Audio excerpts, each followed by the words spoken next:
Hi ಎಲ್ಲರಿಗೂ ನಮಸ್ಕಾರ. Welcome to kitchen ಕೈ ರುಚಿ. ಇವತ್ತು ನಾವು ಮಾಡ್ತಿರೋ ರೆಸಿಪಿ ಎಗ್ ಬುರ್ಜಿ.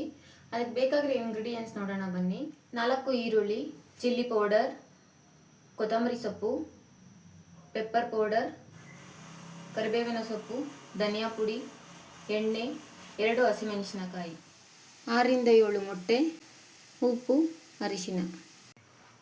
ಮೊದಲು ಒಂದು ಪ್ಯಾನ್ಗೆ ಎಣ್ಣೆ ಕಾದ ನಂತರ ಈರುಳ್ಳಿ,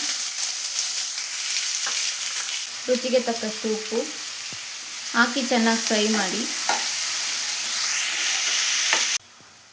ನೋಡಿ, ಈಗ ಈರುಳ್ಳಿ ಫ್ರೈ ಆಗಿದೆ. 1/4 ಟೀ ಸ್ಪೂನ್ ಅರಿಶಿನ, 1 ಸ್ಪೂನ್ ಚಿಲ್ಲಿ ಪೌಡರ್, 1 ಸ್ಪೂನ್ ಧನಿಯಾ ಪುಡಿ ಹಾಕಿ ಮಿಕ್ಸ್ ಮಾಡ್ಕೊಳ್ಳೋಣ. ಈಗ ಚೆನ್ನಾಗಿ ಫ್ರೈ ಆಗಿದೆ.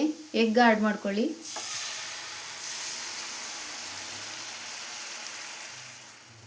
ಈಗ ಚೆನ್ನಾಗಿ ಮಿಕ್ಸ್ ಮಾಡ್ಕೊಳ್ಳಿ.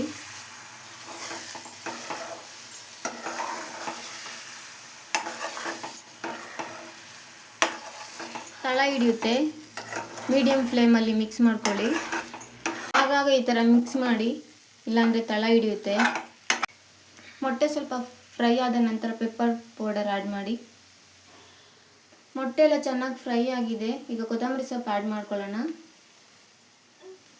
ಕೊನೆಯಲ್ಲಿ ಹಸಿಮೆಣಸಿನಕಾಯಿ ಹಾಕಿ 1 ನಿಮಿಷ ಫ್ರೈ ಮಾಡಿಕೊಂಡು ಸರ್ವ್ ಮಾಡ್ಕೊಳ್ಳೋಣ. ಈಗ egg bhurji ready to eat. ಈ ವಿಡಿಯೋ ಇಷ್ಟ ಆದಲ್ಲಿ ಲೈಕ್ ಮಾಡಿ, ಶೇರ್ ಮಾಡಿ, ಕಿಚನ್ ಕೈ ರುಚಿ ಯೂಟ್ಯೂಬ್ ಚಾನಲ್ನ ಸಬ್ಸ್ಕ್ರೈಬ್ ಮಾಡಿ.